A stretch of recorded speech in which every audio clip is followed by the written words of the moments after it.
Trebuie să învăț să ajung ca și la pompieri, trebuie să învăț. Acolo trebuie făcut sport, să fii slab, să fii puternic. Acolo trebuie să iei masca, hainele și te bagi în pompierul roșu și te duci.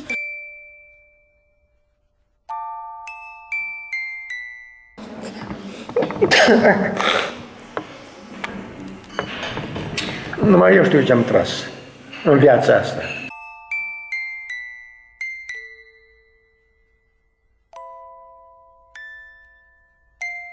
Uneori bătrânelul și bunicul zicea că deci nu se simte bine și acum am încercat, după ce am terminat cursul, să înțeleg, dar de ce nu? Să vedem care sunt motivele, care sunt cauzele. Văd angajații cum se comportă, sunt mult mai implicați, sunt mult mai motivați să lucreze.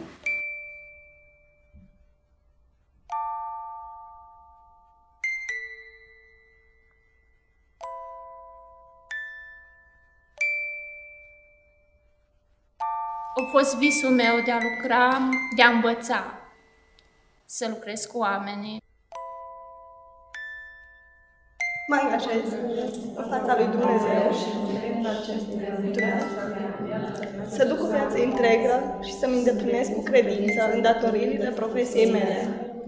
Acest curs a fost făcut posibil printr-o muncă nevăzută a multor oameni, care și cei din organizația mea, astfel încât banii europeni care ar putea să vină și să schimbe România să ajungă să picure cum necum în mai multe locuri ale țării. Cazul acestui oraș. Făcând în cadrul unei organizații voluntariat, am primit un e-mail de la Centras. Dacă dorim să participăm și să organizăm un curs de îngrijitori, copii bolnavi la domiciliu, îngrijitor, copii lucrător social, pedagog social. Și am spus, asta este. Aici este oportunitatea de care trebuie să mă agăț cu toate forțele mele și să aduc la Zalău acest curs. În momentul în care am aflat că începe cursul, m-am luat după ceea ce am simțit pe moment, primul impuls. Am simțit că trebuie să-l fac. Și în momentul ăla m-am gândit, este un început și pentru țara noastră. M-a ajutat foarte mult cursul ăsta. E o diferență mare între să fii calificat și să nu fii calificat. Te simți așa de util și folositor și atunci ai o satisfacție foarte mare. Întotdeauna ne așteptau, poate că vi se pare că repetăm aceleași cuvinte, dar se vedea pe ochii lor și pe zâmbet și ne așteptau. Sunt interesanți și le place și veneau cu drag și erau așteptați cu drag de pacienții de la centrul de îngrijiri. La centrul ăsta de bătrâni m-am atașat nu de o persoană sau de toți mi-au fost dragi și mă simțeam așa de bine să văd că i-am ajutat cu ceva, că l-am ajutat să facă câțiva pași într-o zi. Dacă noi nu eram acolo, ei stăteau în pat non-stop. Ajutăm oamenii într-un fel sau altul. Sigur că fiecare cum ne pricepe mai bine. Eu vorbesc din proprie experiență. Am ajutat în diferite feluri, dar una e să faci totul organizat, să înveți, așa e corect. Am avut ocazii nenumărate să fiu chemate la cunoștință prieteni care aveau prieteni și care aveau la domiciliu pacient în diferite afecțiuni, imobilizat la pat și care era pur și simplu atât. Imobilizat la pat și gata. Și toată lumea aștepta să se termine odată, pentru că nu știau ce să facă cu ei. E groaznic sfârșitul acesta de viață. Și de fapt este incultură, lipsă de educație și lipsă de demnitate. Haideți să acordăm pacienților demnitatea pe care o merită.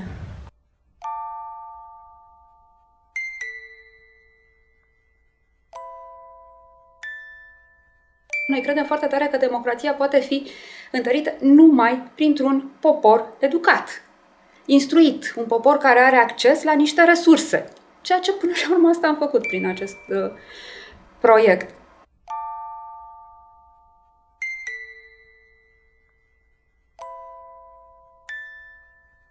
Oamenii au avut ocazia să aibă o altă viziune asupra muncii sociale, da? Să iasă un pic din tiparul pe care îl fac ei și să vadă că se poate face altfel și pot să gândească și altfel.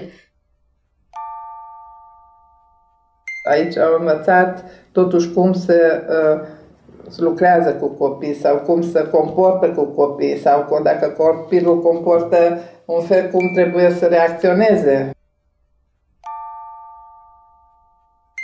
O relație mai bună cu cine lucrez, cu copiii sau, mă rog, așa, și pe undeva să reușesc să intru mai bine în ceea ce se numește sufletul lor. Da. Tu vrei să te faci pompier pentru că îți place să stingi focul sau pentru că te gândești că o să salvezi oameni? Că și salvezi oamenii și eu să sting focul. Dar ce îți place mai mult? Să mă duc cu mașina de pompier. Eu cred că dacă nu exista tot postdru ăsta, erau foarte multe persoane în viața cărora nu era nicio schimbare. Da? Și nu neapărat că acum sunt enorm de multe schimbări, dar au avut ocazia să afle despre schimbări, să afle despre posibilități. Poate toată lumea crede că a îngriji un copil e o chestie care, nu știu, ține de un talent nativ extraordinar de a avea grijă de copii.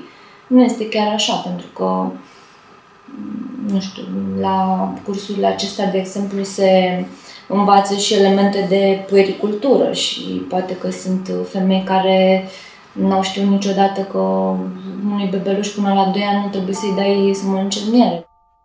Oamenii ocupați nu petrec foarte mult timp cu copilul lor și atunci îngrijitorul copii trebuie să-l învețe pe copilul respectiv și lucrurile de bază, cei 7 ani de acasă. Când am observat așa copilul că făcea prostii, atunci mămica a început să strige cu el și am zis că strigând și a ajuns la faza că dacă strigă, copilul are doar 1 an și jumătate și pur și simplu râde de maică sa când vede că strigă cu el. Și am zis că cu asta nu o să înaintezi. Și vorbește frumos cu copilul și explică-i că atunci o să ajungi mai departe. În același timp, trebuie să știe și partea teoretică și practică în momentul în care copilul face febră. Părinții sunt plecați, să știe să-i acorde ajutorul de bază. Partea practică s-a desfășurat la Spitalul Județean din Satul Mare, sus la pediatrie. Acolo mergeam, ne arătau cum trebuie, de exemplu, dacă erau copii mici, mai schimbam scutece, mai ajutam infirmierele sau asistentele, ne spuneau că ce să facem acolo cu copii și deci mie partea asta mi-a plăcut foarte mult. Am avut cursanți din zona copiilor cu dizabilități, din zona... Au fost și angajații ai Asociației Down, au fost angajații ai Asociației pentru Handicapații Fizic din Satul Mare și ei spun că au învățat multe. Am pus accentul pe practică mai mult, pe ce înseamnă să lucrezi cu bolnavul, să fii atent la necesitățile bolnavului, să prinzi anumite semne care vin din direcția lor ca să le poți după aia valorifica și să le poți ameliora calitatea vieții.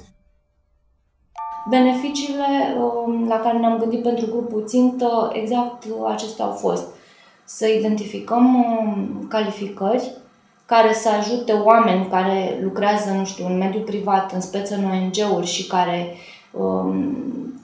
desfășoară activități în favoarea copilului, tânărului, familiei, să desfășoare aceste activități într-un mod standardizat, într-un mod care să-l facă conștient de importanța muncii lui.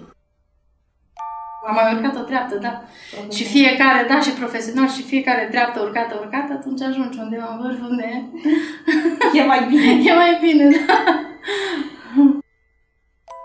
Ne-am propus 300 de cursanți din care majoritatea să absolve. Avem 380 de absolvenți. Am depășit semnificativ promisiunea inițială.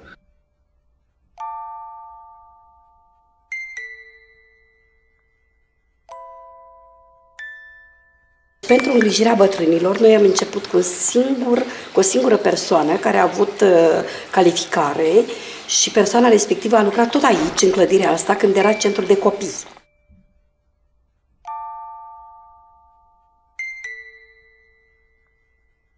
Eu am făcut 16 ani servici cu copii.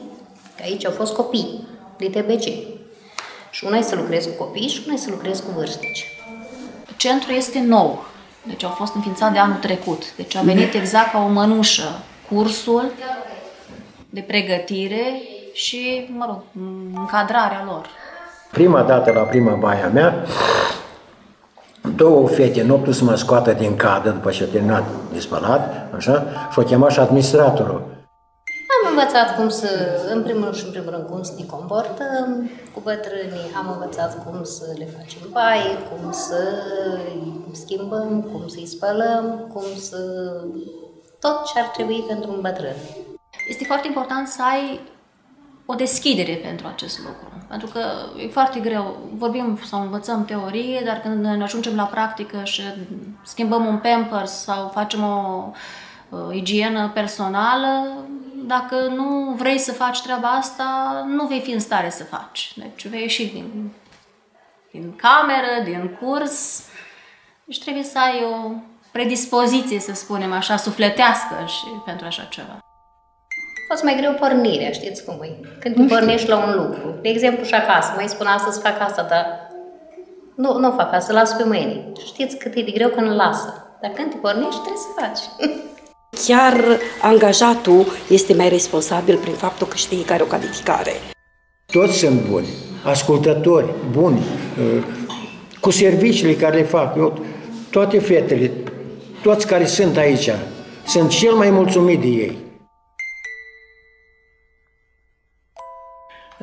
Mediul și în același timp relațiile care le avem cu dânsii au schimbat foarte multe lucruri în viața lor.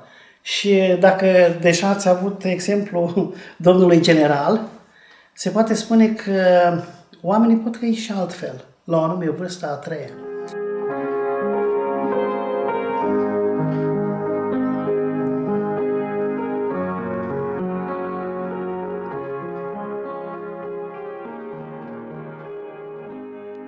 De exemplu, au fost cursurile cum să comunicăm cu bătrânii. Și acolo erau câteva reguli, cum trebuie să-l abordezi, la ce înălțime trebuie să stai în momentul conversației cu bătrânul. Totdeauna când vorbești, lucruri așa mai mărunte care vreau să le amintesc. În momentul în care vorbești cu bătrânul, trebuie să te uiți în ochii lui. De ce? Pentru că comunicarea implică în același timp o interferență. Cu cât ești mai atent, cu cât ești la nivelul lui, el va avea deschiderea sufletească mult mai mare decât atunci când eventual stai în picioare sau te uiți în altă parte și vorbești cu cineva. Am receptat 3 tipuri de atitudini care mi-au plăcut foarte mult. Emoția și bucuria dobândirii unor competențe noi, condiții foarte bune la nivelul beneficiarului final, plăcerea de a colabora și solidaritatea la nivelul partenerilor, fie că erau organizații neguvernamentale, fie că erau traineri, instructori pe care noi nu-i tratăm ca pe simpli angajați, ci ca parteneri în realizarea misiunii noastre, și satisfacția reușitei, pe care au împărtășit-o cu toții și toți împreună au împărtășit-o cu noi atunci când ne-am întâlnit.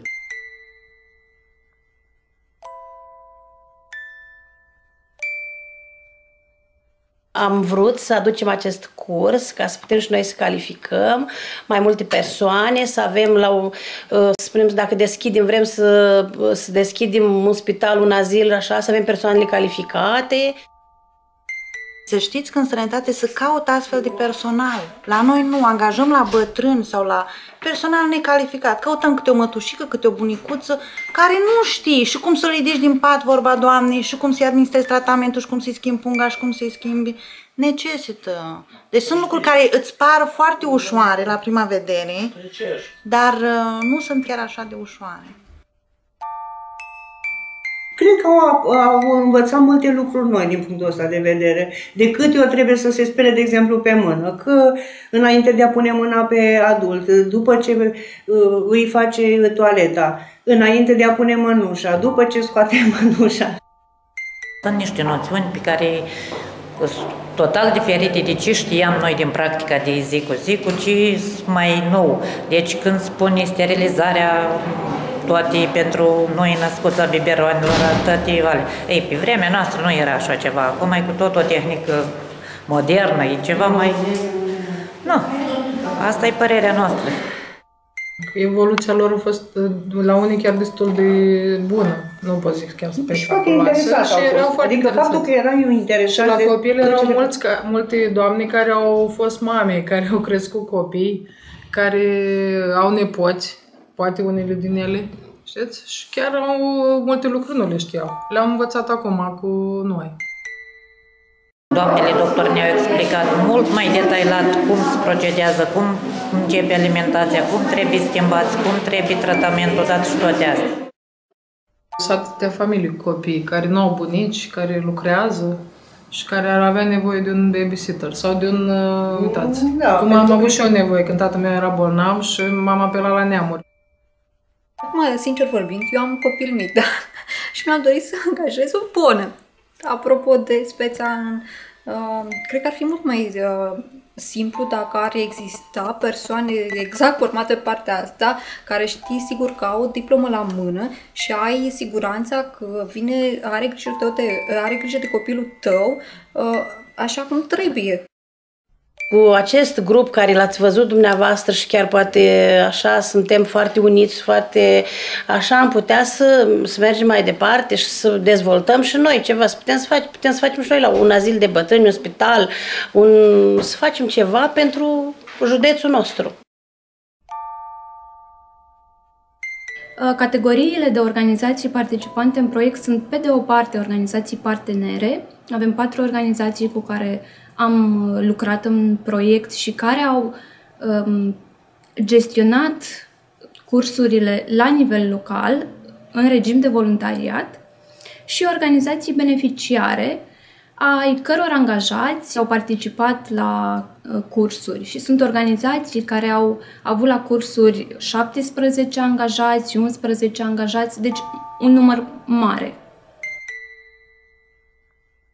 Și în ONG-uri piața muncii este dinamică. Oameni pleacă, oameni vin, e nevoie de reconfirmarea competențelor pentru unii, de dobândirea competențelor pentru alții, de dobândirea atestatelor pentru cei care lucrează în sistem chiar de mai multă vreme și care nu le-au obținut la un nivel oficial, aș spune diploma acreditate CNFPA.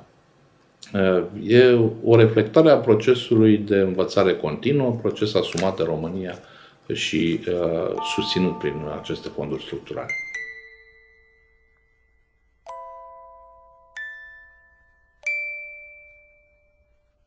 S-au făcut niște cursuri care altfel nu s-ar fi făcut. Pentru că lucrez în formare profesională în social de multă vreme și dacă propui un curs cu bani, toată lumea îți spune nu avem bani să facem un curs. Dacă le spui eu un curs de 5 milioane, e prea mult. Dacă le spui eu un curs de 2 milioane, este prea mult. Noi avem 5, 6, 7 milioane pe lună, nu avem cum să luăm de la gura familiei 2 milioane pentru cursul meu. Și atunci s-a făcut mult, că ăsta n-a fost un curs nici de 2, nici de 5 milioane pe lună. A fost un curs scump și bine făcut.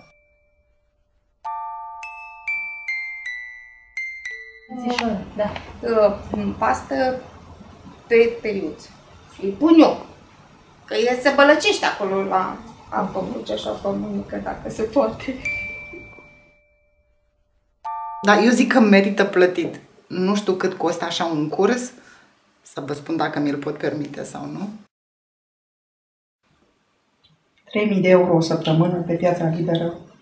Asta e un curs corect și frumos făcut. Pentru noi este un mare ajutor dacă obținem cursuri sau orice fără bani. Pentru că și noi finanțele încercăm să le strângem cu mare greutate pentru proiecte. Spre surpriza mea au participat oameni formați. Au participat în principal oameni care veniseră și aveau ani de zile de pregătire în domeniul lor. Au participat psihologi, au participat educatori, au participat oameni care lucrau în social, dar nu aveau această calificare specifică. Am învățat lucruri noi, care noi încă nu ne-am lovit vreodată de lucrul acesta, lucrurile acelea, temele care le-am făcut acolo.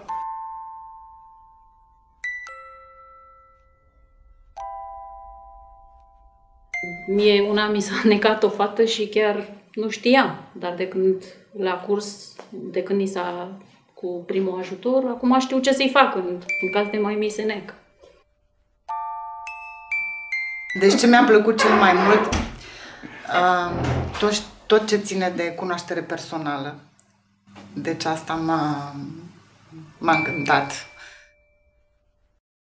La noi comunicarea este, nu are sensul ei normal și cum ar veni sunt separate. Când te ocupi de un om, nu e ca și cum te-ai ocupat de un om, ci vorbești cu el, îi dai, îi faci, îi pui, punct. Aș vrea ca lucrătorii sociali să vadă treaba asta, că celălalt este el așa cum e, cu bune, cu rele, iar lucrătorul social asta poate face, să-l ajute să devină, să-l ajute să se mențină pe linia de plutire sau să-l ajute să-și împlinească visurile. Asta e diferența între a acorda îngrijiri sau a te relaționa cu celălalt ca și cu un om, cu plusurile, cu minusurile lui și cu viitorul către care el se îndreaptă sau îl poate atinge.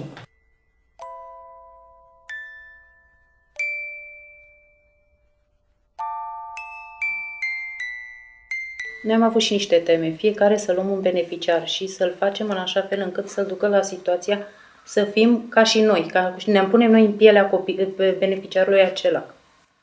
Și ne-a explicat foarte mult cum să lucrăm cu acel copil, cum să-l facem să ajungă în situația mai bună față de cum a fost el înainte.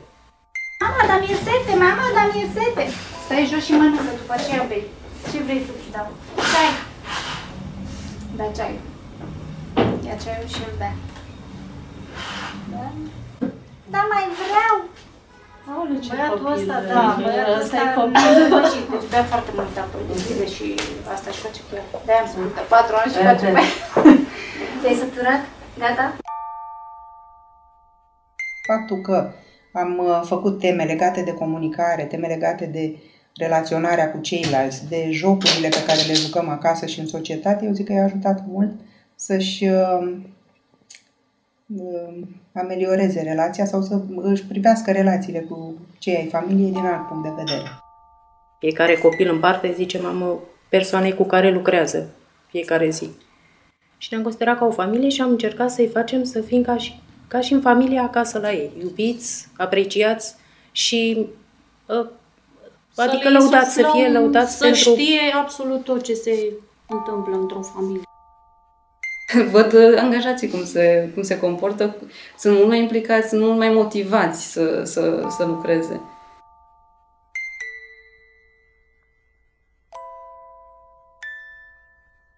M-am plâns odată și am spus că mă îngrozește bătrânețea. Nu știu ce am să fac la bătrânețe. Și ea a râs așa și a spus: fă acum cât mai poți. Pregătește oameni care să aibă grijă de bătrâni când vei fi tu la pensie.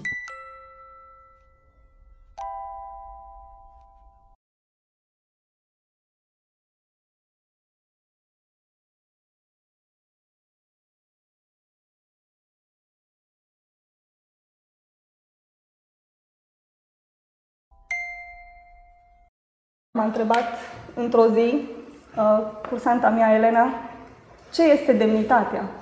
Este dreptul fundamental uman. Ne-a fost jenă să întrerupem cursul. Puteam să o facem. Puteam să facem, să întrerupem cursul și pur și simplu, dacă nu se plătește, nu mai lucrăm. Eu îmi respect partea din contract și aștept la rândul meu să fie respectată și cealaltă parte. Noi ne-am putut pomeni cursanților noștri că nu se plătește, este inadmisibil. Cursanții n-au simțit că trainerii n-au fost plătiți, că furnizorii n-au fost plătiți. Trebuia aprovizionată materia primă, oamenii trebuie plătiți, serviciile trebuie achitate la timp, acolo nu se așteaptă, furnizorii, adică utilitățile trebuie achitate, iar asta înseamnă că ea trebuie să facă rost de altundeva bani și erau niște resurse serioase investite în aceste mase de prânz. Și în acest fel este ea afectată și cam greu se descurcă cu cash flow-ul, încearcă să facă rost de altundeva de bani. Oamenii trebuie să și trăiască și pentru asta au nevoie de bani. Mi-ar fi fost mult mai bineveniți când am născut, de exemplu. Faci lucruri de calitate, dar în același timp trebuie să fii sigur că vei primi răsplata, să spunem, nu? Sau vei primi ceea ce este stipulat într-un contract, de fapt. Deci o lună aștept 2 luni, dar deja în a 3-a lună poate spun că bine, mulțumesc mult, am și eu o familie de întreținut, contează pe mine copilul meu, soțul sau soția și oricât de mult contează pentru mine ceea ce fac și oamenii cu care lucrez, dar nu pot să-mi țin familia fără pâine. Și de aici am pregătit ultima lecție pentru ei, astăzi. Ultima.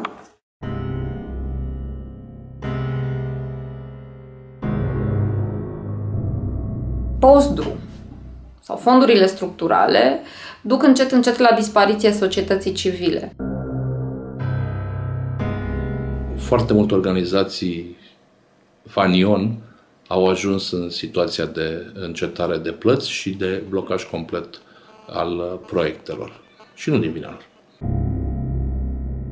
Cererile de rambursare au întârziat foarte mult, plățile au întârziat foarte mult și atunci, dintr-un proiect care ar fi trebuit să fie un proiect pentru oameni, ne-am trezit cumva într-un proiect împotriva oamenilor, împotriva organizațiilor în care aceștia lucrează. În condițiile în care statul are să ne dea cam 1.000.000 de lei, iar noi avem din statul vreo 140.000, conturile noastre de organizațiune sunt blocate. Noi vorbim despre întârzierea plăților, dar în spate ar trebui să menționăm întârzierea cu care sunt procesate documentele unui beneficiar.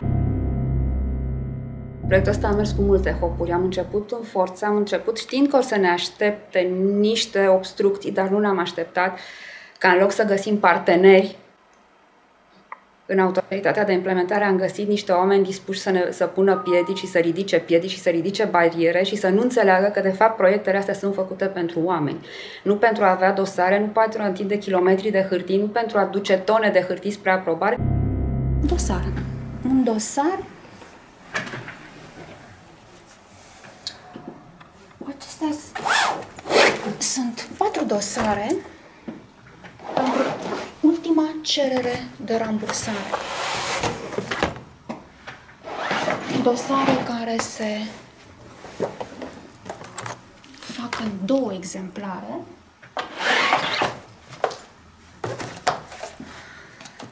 Toate sunt copii conforme cu originalele, deci fiecare dosar trebuie luat, fiecare filă trebuie luată la mână, semnată, ștampilată, pusă ștampilă conform cu originalul.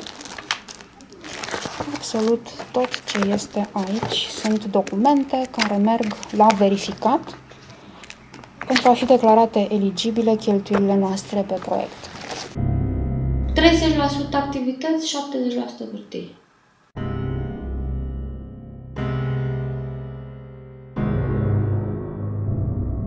Prin proiectul ăsta ne-am confruntat cu situația în care trebuia să facem mai degrabă o justificare a unor activități, dar nu interesa calitatea și rezultatul final al activității. O organizație din coaliție a primit o vizită de monitorizare și au venit inspectorii în vizită și s-au apucat să numere etichetele de pe mobilier. Dacă mobilierul achiziționat în proiect are toate etichetele lipite. și au stat și au numărat etichetele, dar asta e prea la stânga, asta e prea la dreapta, nu știu ce. Și ne-am amuzat pentru că implementatorul, organizația, mă rog, membrii echipei, i-au invitat pe inspector, dar haideți și în camera alăturată unde avem beneficiarii ai proiectului, persoane cu dizabilități, haideți să vorbiți cu ei, să nu știu. Ei, nu trebuie. În ultimul an, controalele s-au intensificat, adică au devenit absurde chiar. Un beneficiar care avea o lustră cu 16 becuri și că doar 4 îi se cuveneau pe proiectul respectiv și că de ce le ținea pe toate 16 aprinse. Situația de la Postru s-a deteriorat continuu. Ai început cu o formă a contractului, nu știi niciodată cu ce forma a contractului ajungi să termin proiectul. Atunci când birocrația nu își îndeplinește obligațiile contractuale, ea o face cu impunitate. Se consideră că asta e situația, trebuie să vă adaptați, trebuie să înțelegeți. Dar noi nu vrem să înțelegem, fiindcă avem un contract pe care trebuie să-l respectăm ambele părți. În momentul ăsta, sistemul e minat de neîncredere reciprocă. Noi, fiindcă am văzut cum de bine performează birocrația fiindcă dintotdeauna nu a avut încredere în actorii privați. Ești beneficiar de fonduri europene, ești un posibil infractor.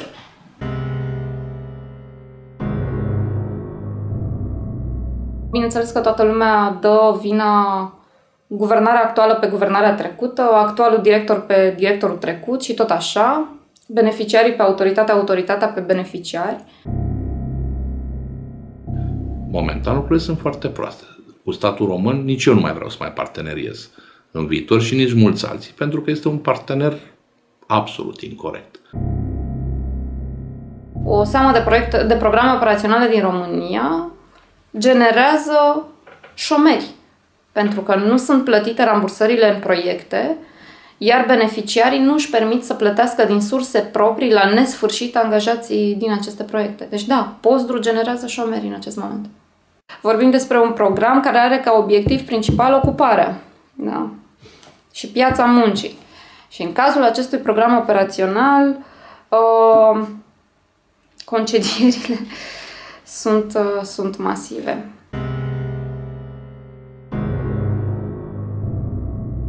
Suntem acea forță din societate care modernizează România și merităm respectul instituțiilor care guvernează aceste fonduri, merităm sprijinul lor și ni-l cerem. Din punctul nostru de vedere, singura și cea mai importantă vină este a guvernării, indiferent de culoarea ei politică.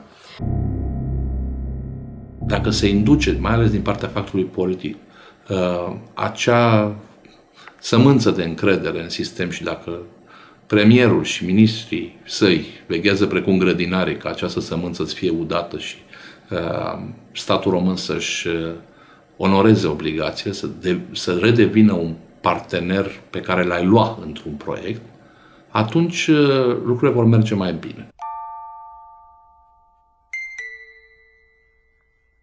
Pe de altă parte, contactul cu cei din țară ne readuce de fiecare dată la ceea ce suntem cu adevărat niște oameni. Pentru că emoția oamenilor aceia și mulțumirea pe care am văzut-o la ei ne dă și nouă un sentiment de mulțumire. Pentru că vedem că dincolo de biroul ăsta din București în care se întâmplă multă birocrație, rezultatele se văd și sunt folositoare și au impact acolo unde trebuie, adică pentru oamenii care se bucură de ceea ce noi am inițiat.